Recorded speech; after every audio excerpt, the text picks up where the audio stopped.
notes on vinyl and vision. I don't know what it is. You want to just go? Sure. Let's go for it. I can live with this if you're cool with it. I'm fine. I'm sure I've done worse. Okay. So nice to see you, man. Nice to see you too. It's been a long time. Decades. Yeah, yeah. I guess we might as well just, like, kind of get right into the whole thing of like what brought you out to Portland. Oh, yeah, that was like 13 years ago. I moved out there. I just kind of was finally all these projects were wrapping up in Rhode Island, where I like had done a bunch of solo work, but I had a record coming out that hadn't launched yet, and Ibu Gogo, the band I was in, wasn't touring anymore, and like it was a space in between a bunch of stuff. And Rhode Island was feeling very small town to me, and this was a moment when I thought I could, cut a new path somewhere. And I have family out in Oregon, so it made sense to land Oh, there. So it was just a sea change moment that I come upon every decade or so of like, all right, I got to rattle my cage and do something yeah. crazy. And I'd been in Rhode Island for 15 years before that, so it felt like a good time. Like I wasn't in the middle of anything dire or in a band that everyone was there and I would be abandoning it kind of thing. It was like It felt like a good time to yeah, exit. there was a window of freedom that it made that you could do that kind of thing and it wouldn't necessarily cause too much damage to your relationships or whatever. So Yeah, right. Yeah, I think I had listened to a lot of your records. I think I listened to just about everything that you have, at wow. least that's digitally. Yeah. I mean, because we have been talking about doing this for a while now, so I've had a lot of time.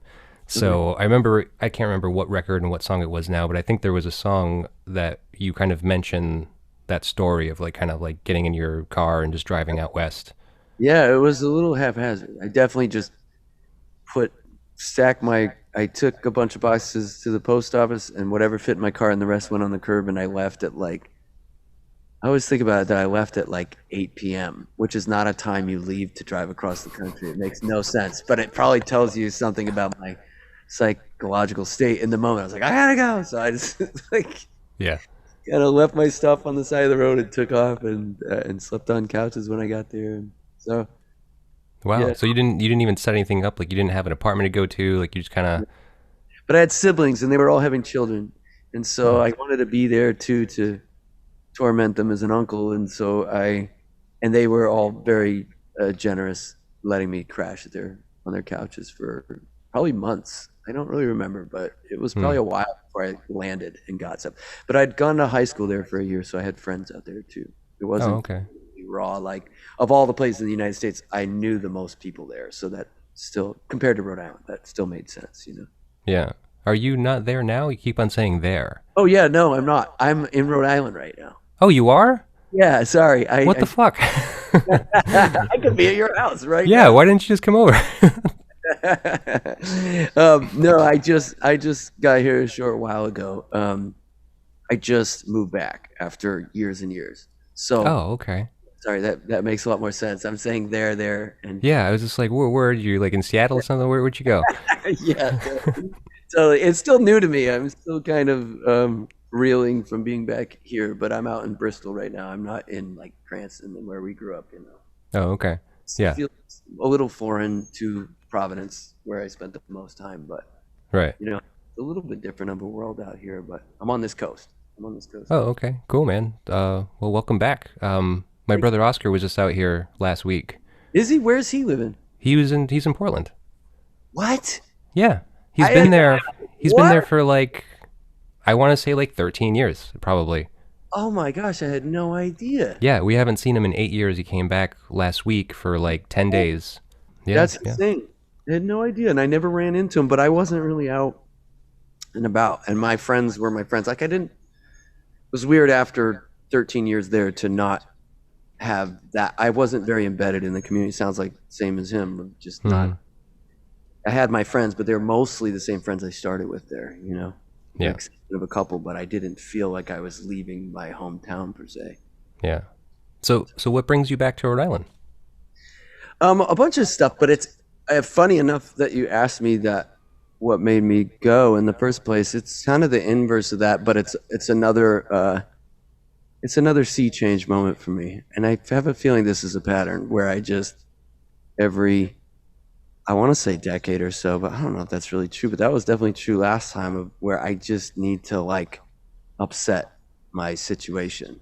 Hmm. And there's a window, maybe. There's a window. Like I was renovating my house for a year or two, and I had spent enough on it that it was almost not cost effective to live in it. And so it just seemed like the right time, and I got in a relationship out here that I wanted to come back and nurture and see about, and I hadn't really, I don't know, just antsy to play music, and I don't know, it just kind of made sense and it was a little easier on me in that it wasn't Providence or Cranston either, so it feels like I'm not exactly coming back to the same area because I have a Hmm. lot more history in those areas, some of which is not, some of which is trauma and some of which is not. So it would have been I would have been less likely to move back if it was Cranston or something. Speaking of that, like I was saying how I was listening to a lot of your music. I bought your last record, Here You Go, Oh yeah. because when I was speaking with Brendan, he was telling me about it because I think when I was speaking with him, you were just putting that out. Oh yeah, it must have been. I think that's right. It was Yeah, right. Yeah, and yeah. yeah, and he kind of mentioned it as being like a really I don't know how he worded it, but he basically said it was a very like honest and like intimate, Yeah. yeah, record, and it's a little gloomy, and I was just like, that's cool, it's right up my alley. I'll take a listen. Okay. Yeah, Cool. and I feel like that's kind of a lot of your work is Yeah. That's it my seems a brand. lot of very autobiographical. Hmm. Is Yeah. that's true? Yeah. Yeah. Super journalistic. At Okay. least the last 10 years of it. And it's either like goofy, like I'm either really trying to make myself laugh, or it's very journalistic, or if I'm lucky, it's both. But I think a lot of it splits into those categories, unless it's just completely fiction. If it, is like Mm-hmm. I did a couple concept records that are just fiction that have nothing to do with me, um, Right. but I think you're right. The majority of the records, at least the ones that people gravitate towards, are those Oh, are okay. autobiographical. So how does that feel for you? I mean, like, does that freak you out to try to put something out like that's that personal? I think I think it doesn't. It's weird. It's not. I've never received. I never received negative. I haven't had. I think what scares people from doing that, from putting out a super vulnerable or like naked, let's just call it like a naked, Hmm. lyrically naked kind of thing, is that I think you're kind of fundamentally afraid. Not unlike in your interpersonal relationships, you're fundamentally afraid that someone's going to look at your naked body and go, "You're gross," and like don't. You're like, I don't want to look at you. And I think that that just hasn't happened to me with music.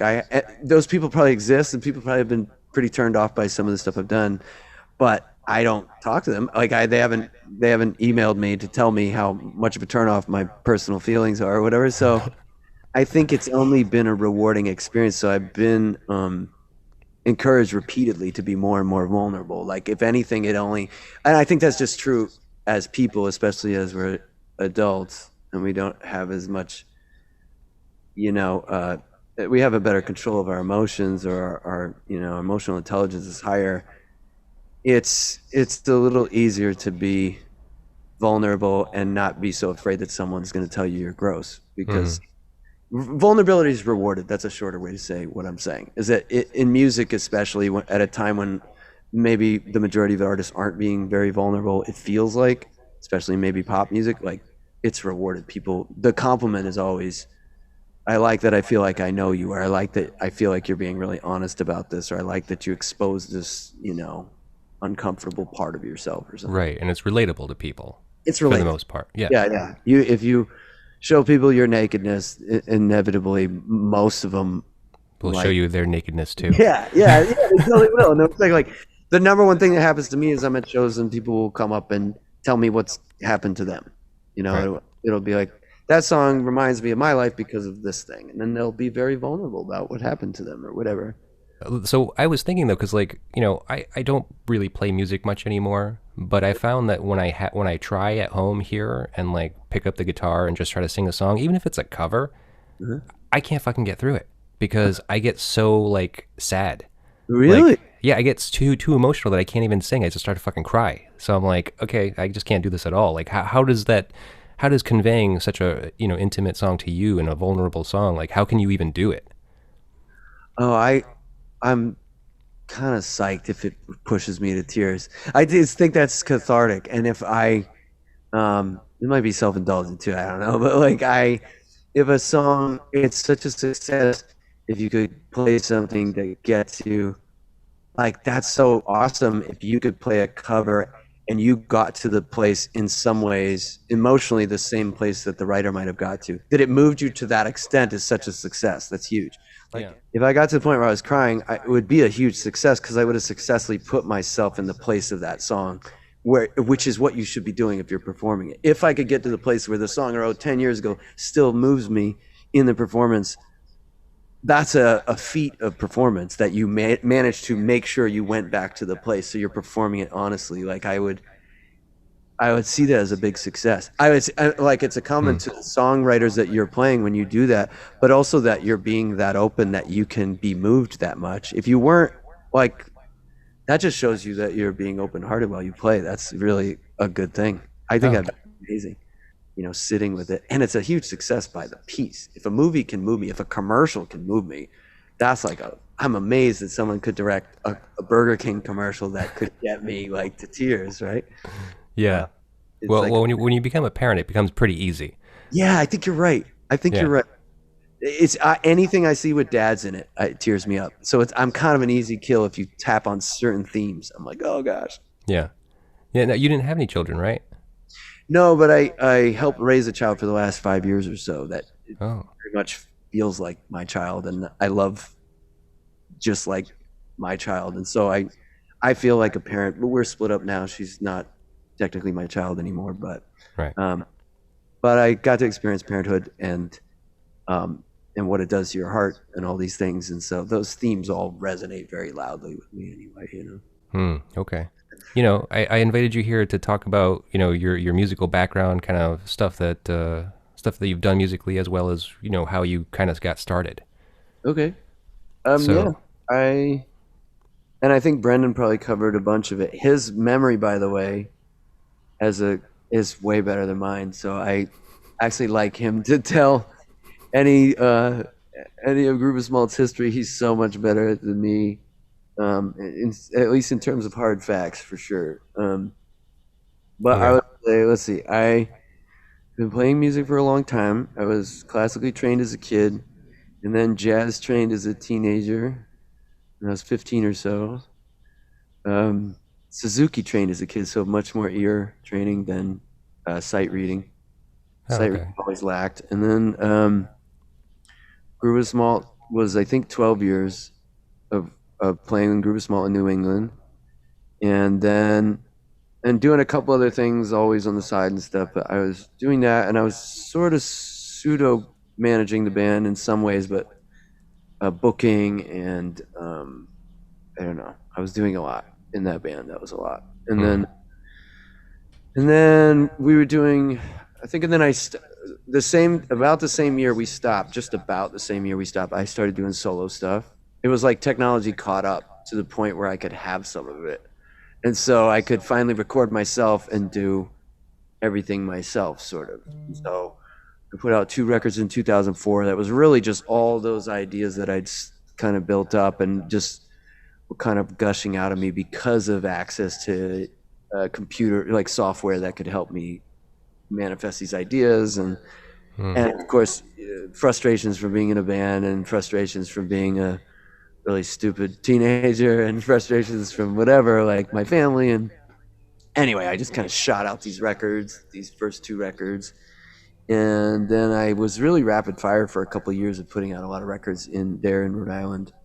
Lots of solo stuff. And then Ibu Gogo was a trio with half of the guys from Grüvis. Brendan played drums on that. We put out 2 records and toured a bunch.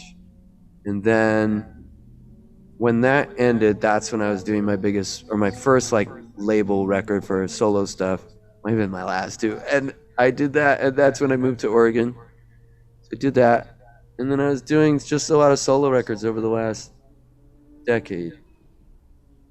And then I don't know if this is too glossed over, but just a lot of records and stuff. And lots of solo work, playing in other bands here and there. I would like be in a band for a tour, like, or play on people's records and make some friends. And I did some touring with friends that we would kind of combine our bands to be able to do both people's sets and stuff like that. So there's kind of a family of musicians that I carved a path with for a bunch of years.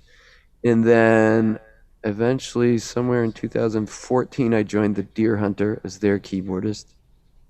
And that was for 5 years. I was in that band as a keyboardist and doing solo stuff on the side of that. And then I just left that band before I moved here,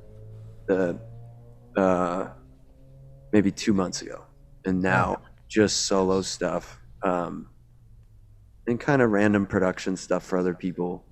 Like I'm mixing a friend's record or producing some tracks for this band or whatever. Right. Little things here and there. But I'm at kind of a weird moment where I'm just like deciding what I'm going to do next. Yeah, So, you're in that transition period. I mean, you just moved back here. I didn't even know any of this was happening with you. it's a weird time to catch me, for real. Like it's just it's a beautiful time in a way because the road is wide open, but I don't have this clear roadmap of like, and this is what, like I purposely worked this year to create a situation where I can buy myself a couple months of not having any obligations whatsoever. So yeah, Wow. that's my life in a little, Very little nutshell. very little nutshell. Yeah. Okay. Well, cool, man. So tell me about the first instrument you learned to play, I imagine, was piano. Yes. And Yeah. so you said you started young, you were classically trained. I think I was supposed to play violin, but my fingers were too fat. And we Oh, started me on that, and I just had these little sausages that are now just bigger sausages, and I couldn't like really. And so I was also on piano, but I might have been a violinist had I had not had a hobbit's hands or whatever. And so I ended up on piano. Yes, we were all trained yeah. from a young age to be. That was just a rule in our family. It's like you have to play piano. Oh, that's not a bad rule. I mean, piano's a very good instrument to learn. It is. I'm lucky for that, for sure. It's one of those classic things that your parents force you to do that you resent right up until you don't, and then you thank them like, okay, it was kind of cool that you forced me to do this thing, and I hated it. Hmm. So I definitely have that feeling of Yeah. just.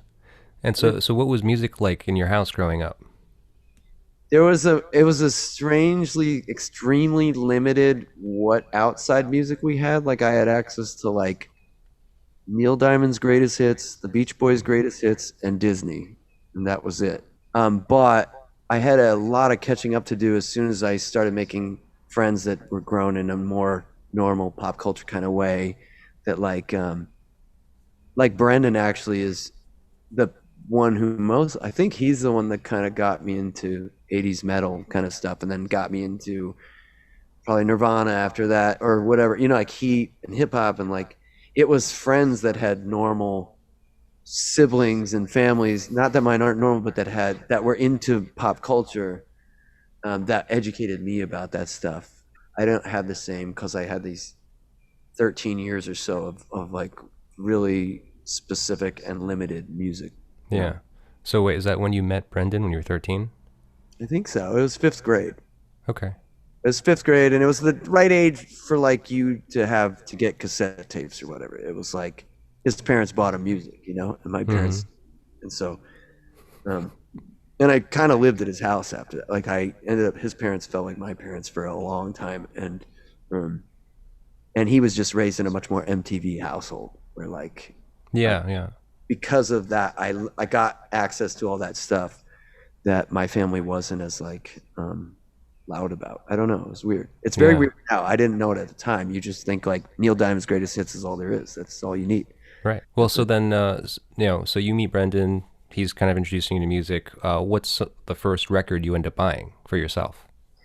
The very first thing I ever got was a 7-inch for a Fisher Price thing, and it was "We Built This City" by Starship. Still a very important song to me.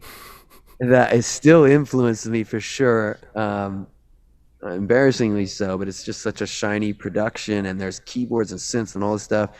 As a kid, that was just fascinating and interesting, and And my first real records though, that was just the single, and it was because the neighbor's kid had it and he left it at my house or something. You know, it wasn't like it Okay. was because I chose that song. It's just like, okay, here's this weird Starship Yeah. Fisher record or whatever.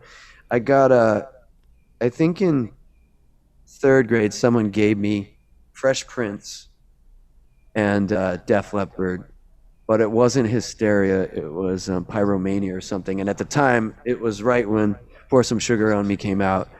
And so I was like, oh my gosh, thank you so much. This is awesome. And then I take it home and play. I'm like, where's Pour Some Sugar on Me? Like, what is this record? Like, I was not happy. I did not listen to Right. it. This drummer's got two arms. So this doesn't work at all. I know. Totally. That's so funny. But it is interesting that my first two records were like kind of rock and rap because those end up forging this path, though it's not like from then I bought more and more tapes. It's like I just had those tapes because someone gave them to me, and that's all I had for till I met Brendan 2 years later. And he's got Guns N' Roses and Metallica and Megadeth, and we're like starting to listen to all that stuff, you know, because he has the cassette. So we're just listening to that in his room all the time. And Right. Brendan's an audiophile, like he listens to everything. And his older sister got us into like The Cure, and he introduced me to Faith No More, and then we find Mr. Bungle, and like all these things come through his gleaning all this. And his dad is like an avid listener of folk music and classical and all this stuff. Um, so I kind of siphoned that off of that family, the Bell Right. family, in a way. All So right. And so wait, so now you we're going to skip forward ahead a little bit cuz so the album you chose tonight was D'Angelo's Voodoo. yes. So tell me about when you first came into D'Angelo. I don't know if you listened to Brown Sugar first or if this was the first experience with it. I hadn't heard Brown Sugar, and I figured out. I was thinking about this yesterday to prepare for this. I was like, how did I even hear it? What happened? And it's because I worked at a video store, and they gave us promotional copies of the movie Belly. And on the movie Belly, the second or third track called Devil's Pie is on the score for Belly. Oh, okay. And I think what happened was they gave us promotional VHS tapes and CDs of the score to the store. And I just took it. I was like, yeah, I'll have this. Because like we were allowed to just have the promotional stuff. The manager didn't really, or the owner didn't really care. So I took it home and I watched the movie, I think, and that song came on. I was like, what is this song? Like it really impressed me. And then I had the CD and I didn't listen. Like once I found that track, that's the only track I listened to over and over. I was like kind of obsessed with the Devil's Pie track. Hmm. And then the album came out and I was like, oh, that's the guy that did the Devil's Pie song. So I got D'Angelo's The Voodoo record and I put it on and I put it on again. And then it's like became, I just listened to it every night for like 2 years or something. Like I just zoned out on this record over and over and fell in love with it. So it was by way of this random promotional copy of Belly and this one song on it that I must have ended up with the Voodoo album. Yeah. And So actually, I have this funny random anecdotal story of on the Voodoo tour. I just remember this on the Voodoo tour. My friend Tony from that band Rustic Overtones called me one time and he said, "Hey, dude, I have an extra ticket to see D'Angelo in Boston tonight. Do you want to come? We're gonna go backstage." I think he said we're going backstage because they knew somebody. And I was like, "We have practice tonight. I can't." And I didn't go because I was so rigid and so like obsessed with. I was like, I get mad when other people don't show up for practice. I can't do that to my band. That would be hypocritical. You know, like now looking back, I just can't even believe that was made sense to me. But I skipped to see him in the prime, like in this amazing moment of that tour, promoting that record, because I thought that I should go to like a 3-hour screaming match at practice or whatever. You know, it probably wasn't the best practice. So anyway, I always think about how I missed this this opportunity to see that tour, and I didn't. Wow. In a really dumb way, but yeah, that's the story of how I found the record. Anyway, from the Belly soundtrack, and I think I just went to Tom's Tracks on Thayer Street and bought it when it came out. On CD. Yeah, on CD, and like poured over the liner notes and everything, which were super like dense and like hard to read and all this stuff, and it really had the voodoo effect on me. It like, you know, something about the way first track hits and everything, it like sucked me in. Yeah. It totally changed me as an artist. Just this one album of like. Right. So before we start playing the record, just because you said that, so this record came out in 2002, January 25th, I believe. So considering you got it as soon as it came out, you were already... It came out? 2000. Did I say 2002? Yeah, 2000. I'm sorry, 2000. Okay, yeah. January 25th, 2000. Yeah, that sounds right. Okay. So you were already in Grüvis Malt by that point. Oh, yeah. And you guys were already kind of killing it at that point. Well, I was killing it as you could be in I mean, you were like 4 years into it by that point, right? Yeah, you're right. 4 years. In 2000, we were where our world was we were getting some attention from some industry folks. That's the year we recorded something for Sony as like a demo deal thing. It was starting to look like we might do something. You know what I mean? Like things are starting to work in our favor, and we were starting to open for a lot of bands and stuff like that. That's about that time, yeah. Right. Yeah. So what is that? What does this music have? Like, how does it affect what you did from that point forth? Well, for what it's worth, I don't know how much the album infected Grüvis Malt. It infected me. I don't know that. I don't know how hard I tried to push it on anyone else in the band, but I don't remember anyone else in the band getting into it. Not nearly to the level I did, and I just don't even remember. I don't even remember Brendan getting into it, and he would normally be the guy that would listen to everything. So, as was such a big piece of it, like what it shifted in me as a musician, one of say 5 or 6 major things it changed the way I looked at, was of course rhythm and the way that he instantiated this Jay Dilla swagger into soul music and made these weird drunk beats, you know, and just the lazy timing of everything that broke all these rules to me as a classically trained artist and a somewhat jazz trained artist, of like things just not falling on the eighth notes anymore, and they're not being eighth notes, and pushing a pocket so far back that it's almost on the next beat and things like that, and then pushing some things forward and being vocally that far behind the beat. Like there's all these things about that broke my mind open about rhythm. That just made, in the same way this whole generation right now is being broken open about rhythm for the same reason, because they found Jay Dilla. It's like that thing would have been what I would have tried to push on Grüvis Malt. It's like, let's just be lazier. Let's just be lazier. Like funkier.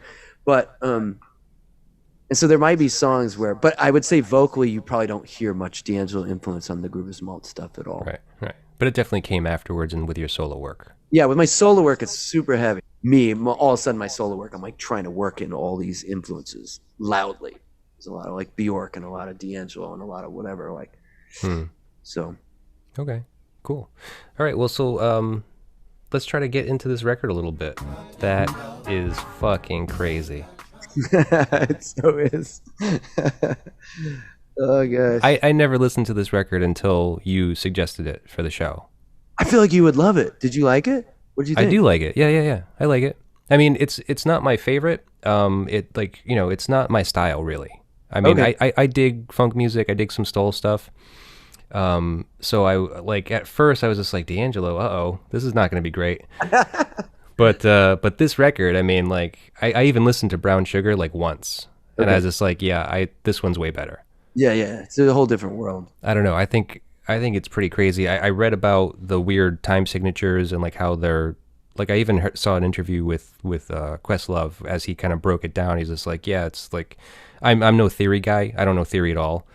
But the mathematical way that he explained it, and he was just like, imagine it's 4 beats, right? So then you basically have like 7 hits in those 4 beats. Yeah. And so they're all kind of like weird and like not lined up precisely. Yeah. And you can totally hear it in just that little bit that we heard. I was just like, especially now, like in headphones, and it's like, Jesus Christ, this sounds fucking weird. Like, yeah, it's very strange. The first time I heard it was definitely strange, and it took a while to get over myself and be like, that's wrong though. Like there's still people that call it sloppy instead of, I consider it just hyper precise, where it's like, it's not just playing behind the beat doesn't mean it's sloppy. It means exactly where he wanted it. And the pocket and the crazier ability of Pino Palladino to play the bass over that it was alien. It was alien when it happened, for sure. And that's a big piece of its impact on me. What it was in the moment it came out, this is a great example of like, even if it's a timeless record, even if it still sounds good, whatever, but the context of it is also very critical to why this record is a very important record in soul music, because you have to know that Tony was the hottest thing or whatever around that time, that like soul music was on a very different path. For them to do that kind of record, track it the way they did and all this stuff is actually very bizarre at the time, or very ballsy. Very ballsy. You know? Yeah. All right. So let's get back to the song Playa Playa. So this song seems to be the best opening track because D'Angelo is laying it out there, telling listeners right off the bat exactly what his intention is to give his absolute best here and now, you know? Yeah. So, so what do you think has been your crowning achievement up to this moment? My crowning achievement? Yeah, like the best, your best work. My best work. It's always going to just be my last record. So it would be, I guess, Here You Go. Like I might have favorite songs that aren't on that record or something. I'm like, that's a good piece of writing, or that's a good piece of writing. But it's so culminating to me that like everyone better, for me at least, be better than the last one. I don't know. If you ask a fan, you'll get a very different answer, right? Like they will tell you, well, it's this record because whatever. But for me, it's all building steam. I'm just always applying, like every mix I do better be better than my last mix. Every production hopefully will incorporate everything I learned from the last one and then apply it. So I guess it's the last record. Think about all of the records you've made, all of the songs, even piece by piece, you know? Yeah. Over all the years that you've been doing it, you know? Yeah.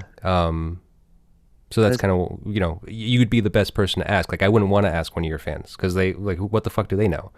I mean, they're just fans. They just listen to your music and enjoy it. Like, it'll be whatever they listen to at this moment in their life when they needed to hear that. You know what I mean? Yeah. That's going to resonate the same way. If I heard this record, Voodoo, when I needed to hear it for it to rewrite the way I look at melody and harmony and rhythm. I needed for someone to shake up that wiring so I didn't delve too deeply in one direction, or start thinking of new ideas with rhythm and not like it. And so for me, Voodoo's the biggest deal, right? But for some people, for younger people, it's probably his new record, maybe, or whatever, you know, or it doesn't resonate at all with them. But that's my moment of like neuroplasticity. Is I'm whatever age I was in that moment, and that's when I needed to hear it. Okay. So let's move on to the next song. Yes. Devil's Pie. Nice. Yeah, I think that must be the first D'Angelo I ever heard was that track. Right. Yeah. I can see how like compelling it could be because it's just like it's such a weird for hip hop even at that time, 1999ish, you know. Yeah. Like just that weird squeaking thing, that weird fucking squeaky wheel. Yeah. You know, it's just like that immediately grabbed me and I was just like, it's crazy. It is so weird. Devil's Pie, I was revisiting my conversation with Brendan about Grüvis Malt, and so I heard a lot of the stories about the band and kind of what had happened and stuff that had gone on with the band. Do you feel that some of the decisions the band made were made to avoid Devil's Pie? Yeah, totally. I think that sometimes I could simplify our trajectory and think of it as like, and I think Brennan's joked about this with me the other day, or maybe he wasn't really joking or anything, but he was saying something to the effect of like, we had these opportunities right in front of us and we were so stupid that we were really resistant.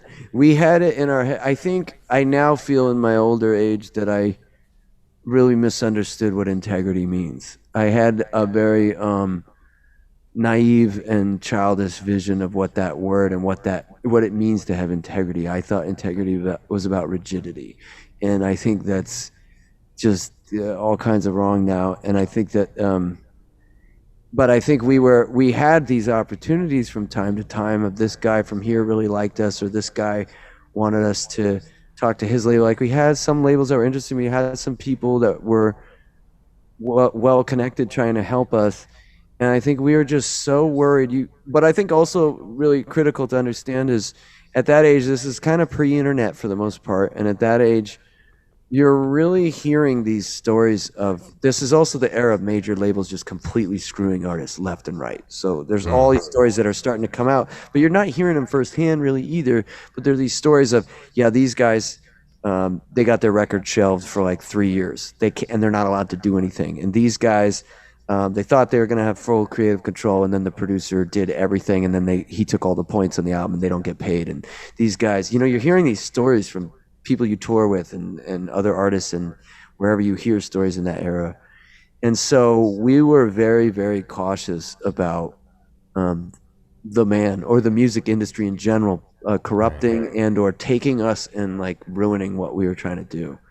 And I think now in retrospect, I'm like overly cautious and not really understanding that there's a nice middle path there where it's working with a producer doesn't mean you've sold out. Working with a producer might just be someone with way more experience than you that will help you make better decisions to realize your own vision. But at the time, it might have felt more like they're trying to make us sound like this band, and we don't want to sound, like we were just too Right. worried that we would get corrupted by an outside force. And so I think we really kept a lot of people at arms distance. That would have actually probably helped us get somewhere if we had just understood that we weren't in danger of these things. We needed to worry about these things, and Hmm. so the devil's pie would be the very vague fear of like major labels just all together. Like this can only go bad for us. You know what I mean? Right. And that happened with Lakeshore, no doubt. I mean, they also were a toxic entity in some ways, but I also think we didn't know how to play ball at all. We just didn't. I didn't. Is more Right. me than anybody else. Was me just going, I don't know. I don't trust this guy. I don't trust this guy. Like just really, really overly cautious. And we Huh. should have been more realizing like there's not that much money in you guys anyway. Like you're not the next. Like it does. It's not, the stakes aren't as high as you think they are when it's your music and you're like, Right. you're not gonna be that big. So. Right. So with this song, knowing that this song was kind of the one that inspired it all for the rest of the album, this was the first song that he wrote, before the rest of this record came to be. What do you look to for inspirations? Inspirations? It's all drama. I think it's just drama, really. I mean, I think it depends on if I'm, like I was saying before about doing either super journalistic or comedic slash, let's say, fictional music, like those Mhm. worlds, like writing to amuse myself or writing because I need to say something or I need to get something out.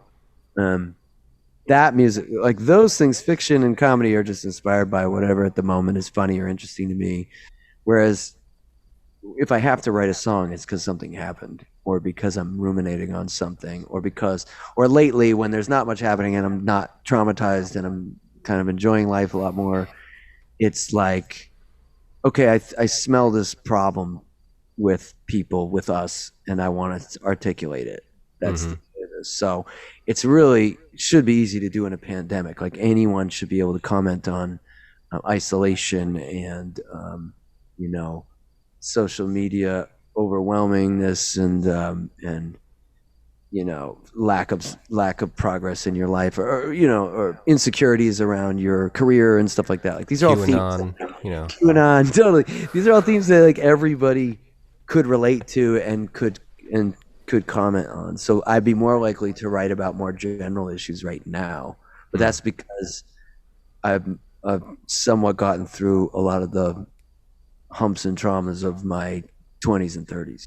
I kind of wanted to start this whole thing off earlier by asking you the simple question: Are you okay?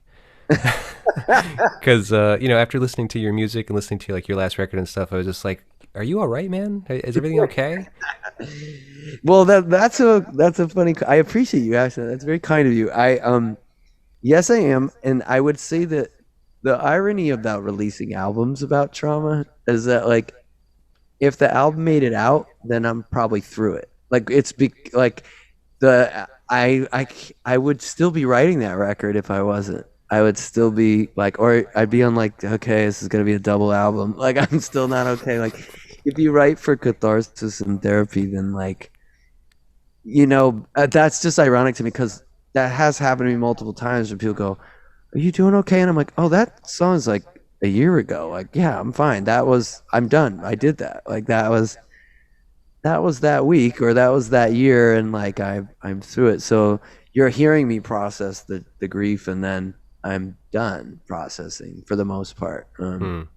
So here you go is that album is processing. That's all it is. It's just, step by step as you're losing your family or breaking up or doing what you're doing with your relationships or your family. This is just the steps you go through and how you try to turn each of them into something useful instead of just pain. And then you're done and you package it up and it's a record and you can apply those lessons hopefully and you try to give them to people to uh, make what you did not just about loss and make it useful hopefully. And Right. so I don't, it's funny because I'm not nearly in the place I was when I wrote those songs. Like I'm doing great. I'm totally Good. fine. I just, yeah. So, with that being said about this vengeful woman's effect on the narrator, would you care to divulge the vengeful nature of your last album? Here you go. The vengeful nature. Am I the vengeful woman in this scenario? I What do know you, I can't tell. I don't. I mean, I don't know. I think that there seems definitely be a lot of um. There's a lot going on there. There's a lot. It seems like the context in which you're singing some of those songs sounds like you might be singing from either person's perspective. oh yeah, yeah. Like you flip back and forth. That's a good observation. That's very, very good observation. There's one, the first song is not from my perspective.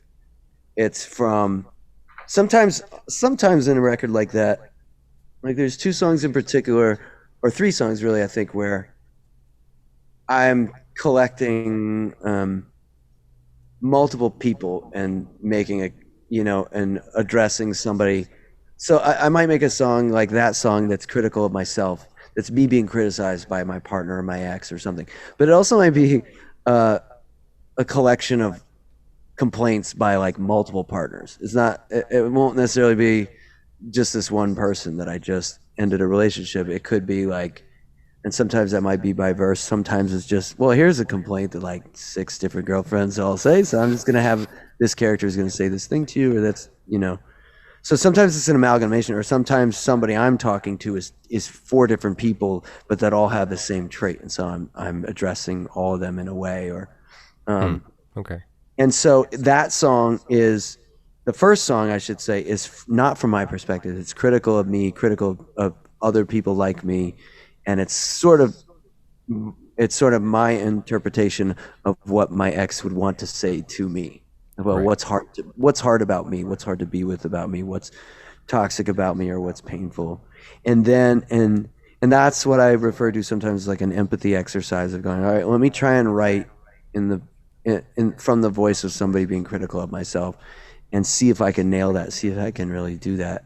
And then in the next song, let me flip. And there's certain lyrics in that song that are supposed to hint at that in case it's confusing and someone were to think that, who am I talking to now?